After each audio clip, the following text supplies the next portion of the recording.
Hello, my lovelies. Hello, my lovelies.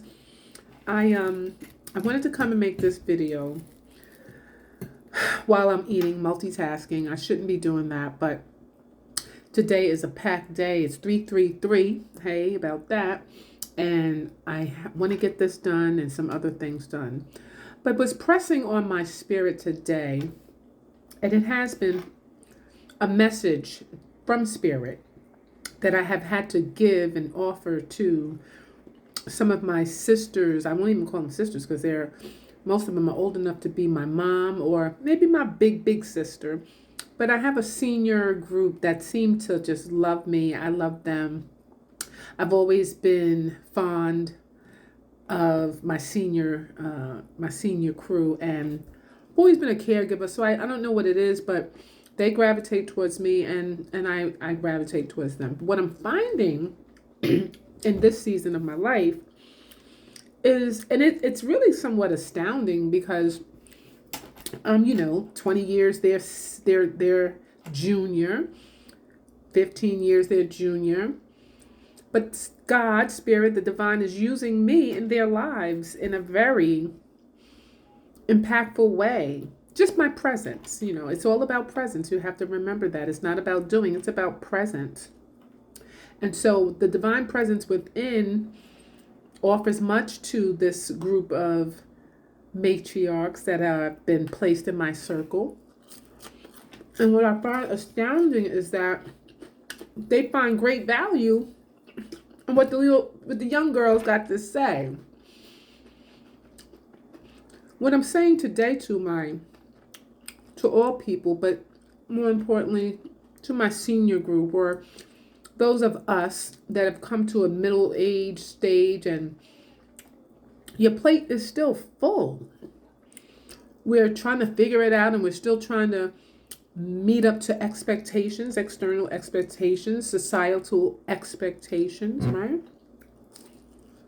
My sister, bless her beautiful soul, who passed away last month, up until the very end of her journey, being the matriarch and the boss that she was, she still had on her mind what is the next thing that she needs to do. And I might have said it in another video, she was actually trying to get a job. 64 years old. That's the pressure that this world puts on us. And so, with that being said, I was talking to a few different sisters, mothers, matriarchs, over the course of this 2025 year. And I've had to send this same message to each one of them. And the message is surrender. And guess what? I had to tell myself that yesterday. I had to realize what that really feels like and looks like. And they say when you get sick and tired of being sick and tired, you make a change, right? And I'm just sick and tired of being sick and tired of having a sense of overwhelm, if that makes sense. Overwhelmed. You got to do this. You got to do that. I got to go to this class. I got to do this school. Work. That's a 48 plus hour, a job got to do thing. I got to work on my own business. Got to pay these bills. I got to do this. The stress of this life alone is daunting for some, many. But then here we are in our 60s and 50s and still adding things to our plate. And then the conversation is stressful. Oh, this is happening, that's happening. When you see a lot of happening events that are seemingly out of your control and somewhat distracting or seemingly like, hurry up, you got to do this before this falls through, or you got to do that before that falls through. Chaos is an indication of chaos, a chaotic mind, a monkey mind. And you're looking at one right now, because yesterday I had to put that monkey mind down. I had to surrender. You know why I surrendered? Because I was sick and tired of trying to carry these burdens on my own.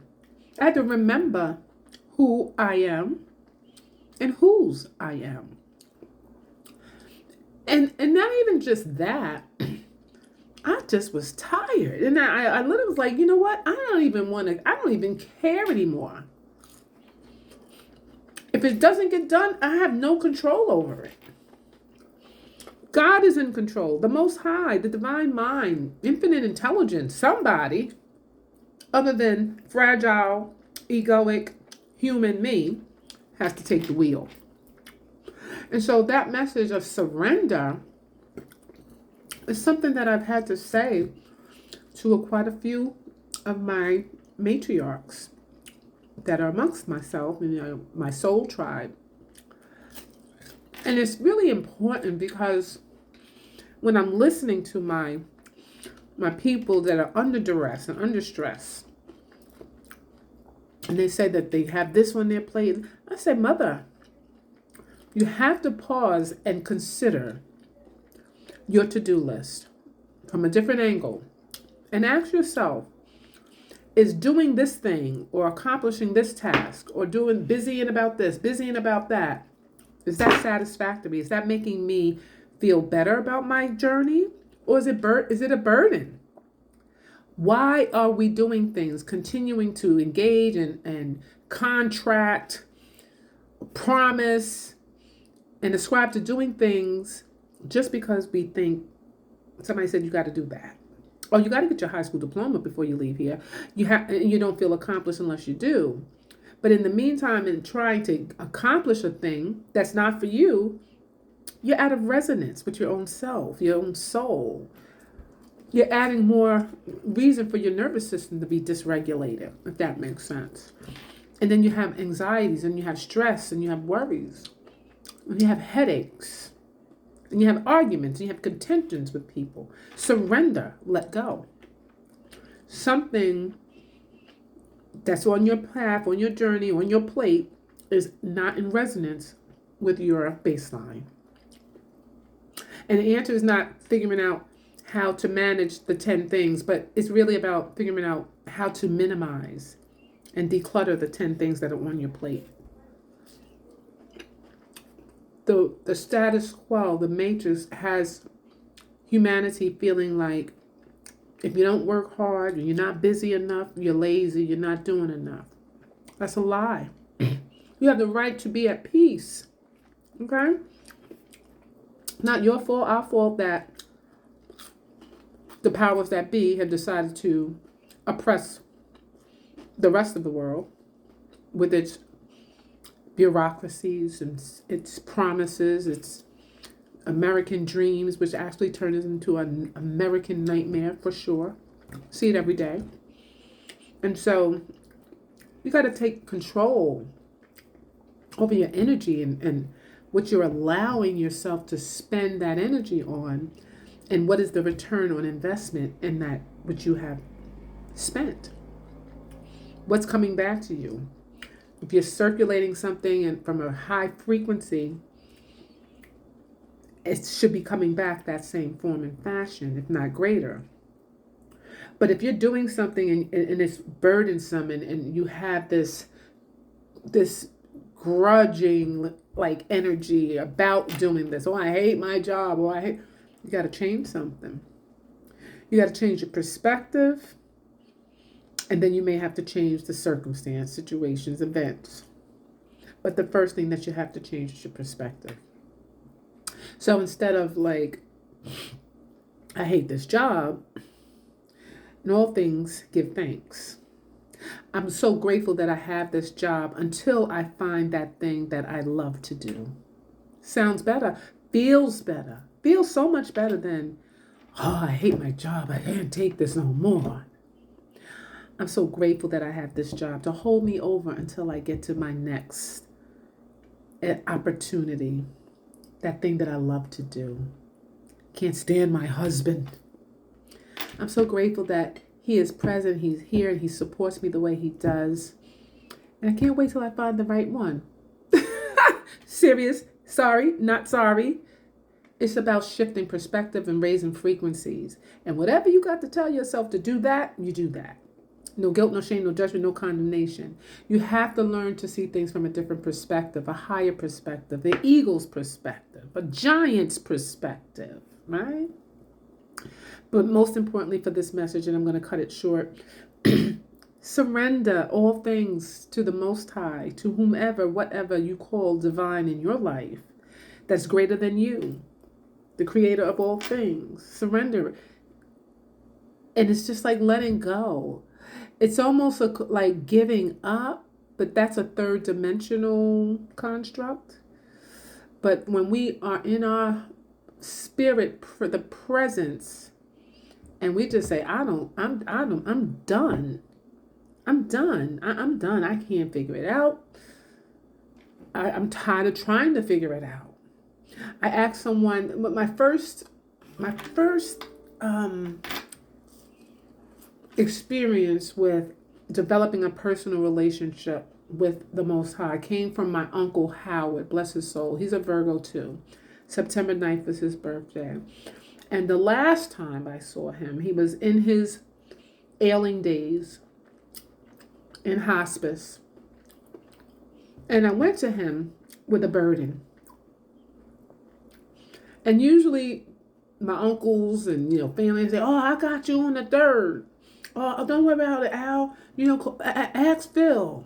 Oh, call this one. Or I'm gonna come through. I'm gonna see what I can do." That was the normal way of conversation when we would go to our uncles or our people. But this day, my uncle didn't offer any of that. What he offered was 2 words. It was the most profound exchange that I had ever had with him. He said, "Trust God." I had to be no older than 23, 24 maybe. And, I always considered myself somewhat tapped in. But at that point, I wasn't tapped in. That began my tapping in. I walked away from that nursing home in Staten Island on Tompkins Avenue. And as I walked away with all that he gave me, trust God, I said, how do I trust God? Well, how do you do that? Literally. And I remember such a feeling and a wave of despair.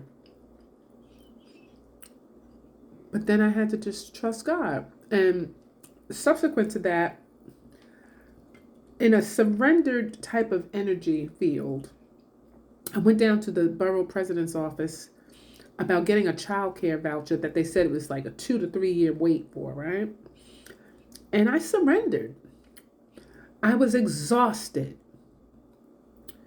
And I just sat in this lady's chair and I let out a few tears and I just asked for a voucher. All I need is a voucher. And I remember being very sullen in my energy. I didn't want to cry in front of this lady, but I surrendered. And I gave up trying and I asked for help. I have a hard time asking for help. 2 weeks later, I had my vouchers. Yesterday, just dealing with things that are looming. I surrendered like never before. Like never before. And situations didn't change for me to surrender. It's not, after God came through, now I'm good. No. I don't know what's next, God, but it's on you.